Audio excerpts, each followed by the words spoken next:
पश्चिम Asia में जारी जंग के बीच होर्मुज को लेकर बड़ा बयान सामने आया है। ईरान ने कहा है कि गैर शत्रु यानी नॉन हॉस्टाइल जहाज़ों को होर्मुज से गुजरने की अनुमति दी जाएगी, लेकिन ये उसकी शर्तों पर होगा।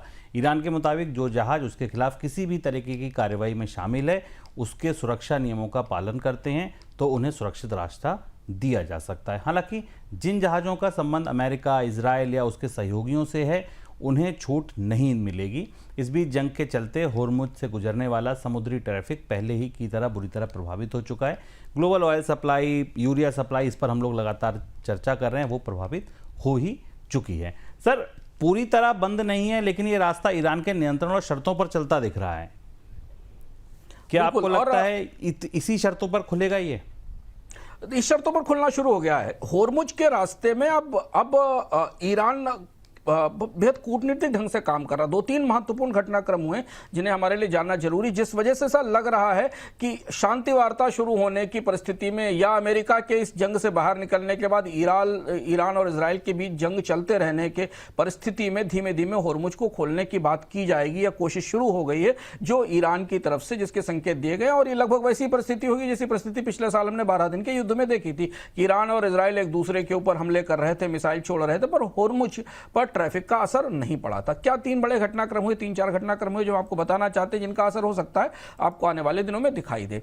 शुरुआत यहां से हुई कि कतर और ईरान के बीच बातचीत का एक चैनल खोला गया। कतर और ईरान दोनों बड़े अनोखे ढंग से भूगोल से जुड़े हुए हैं। एक ही साउथ पार्स की गैस फील्ड है जिसको ईरान में साउथ पार्स कहा जाता है, कतर में नार्ड डोम कहा जाता है। रिजर्वायर दोनों की जमीन के नीचे एक ही है, दोनों उससे गैस निकालते हैं। कतर की पूरी अर्थव्यवस्था उस रास लाफेन नाम की सिटी पर टिकी हुई है जिस पर ईरान ने अपने मिसाइल से हमला किया था, और उसके बाद कतर की पूरी अर्थव्यवस्था संकट में आ गई।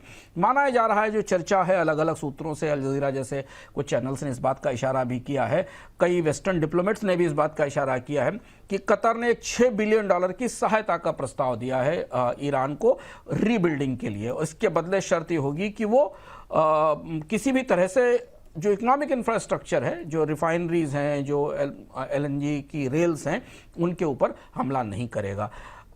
ये चर्चा, और इस चर्चा के बाद दुनिया में होर्मुज के खुलने की संभावना बनती दिखाई दी। अब तार ऐसे आप जोड़िए, पहले ये चर्चा आई, ये $6 बिलियन की बात आई, दोनों तरफ से कंफर्म नहीं किया गया क्योंकि डिप्लोमेटिक चैनल से अंदर से होने वाली बात थी।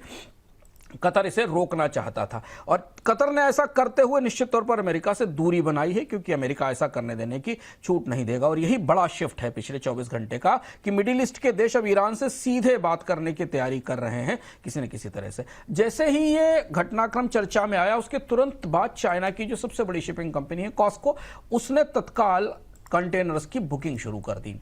खबर पूरी दुनिया में आई, राइटर्स ने, बाकी एजेंसियों ने भी चलाई, और खासतौर से जो मिडिल ईस्ट के देश है उसके लिए कास्को ने अपने कंटेनर्स और टैंकर्स की बुकिंग शुरू कर दी। कास्को के पास ऑयल कंटेनर का दुनिया में सबसे बड़े फ्लीट्स में से एक है। तो दूसरा रुख ये माना गया कि कतर और ईरान के बीच अगर रिश्ते थोड़े बेहतर होते हैं तो बाकी देश भी शायद इसमें शामिल होने की कोशिश करेंगे, कुवैत और इराक किसी तरह से, और होर्मुज खुलने की संभावना बनती दिखाई देगी। इधर पिछले 24 घंटों में ईरान ने चुनिंदा तौर पर जापान के, भारत के और अन्य देशों के जहाज़ों को धीमे धीमे निकलने की इजाज़त दी है। कहा जा रहा है कि ये उस फीस का हिस्सा है, अभी कंफर्म नहीं है, लेकिन जहाज़ों को निकलने की इजाज़त दी है।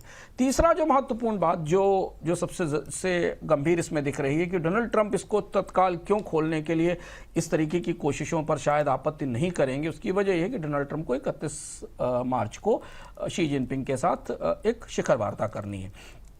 चीन के प्रमुख अखबार और अंतर्राष्ट्रीय अखबार मान रहे हैं कि अमेरिका के पास रेयर अर्थ मैग्नेट्स का स्टॉक अब बेहद सीमित रह गया, और खासतौर से इस युद्ध में जितने मिसाइल और इस्तेमाल हुए हैं, जो फाइटर्स, ड्रोन इस्तेमाल हुए हैं, वो उनके रिप्रोडक्शन के लिए रेयर अर्थ की ज़रूरत है। चीन की शर्त यह है कि अगर ये जंग नहीं रुकी तो शायद डोनाल्ड ट्रंप के साथ बातचीत नहीं होगी, और अभी तक दोनों पक्षों ने इस बातचीत को रद्द करने की कोई बात नहीं कही है।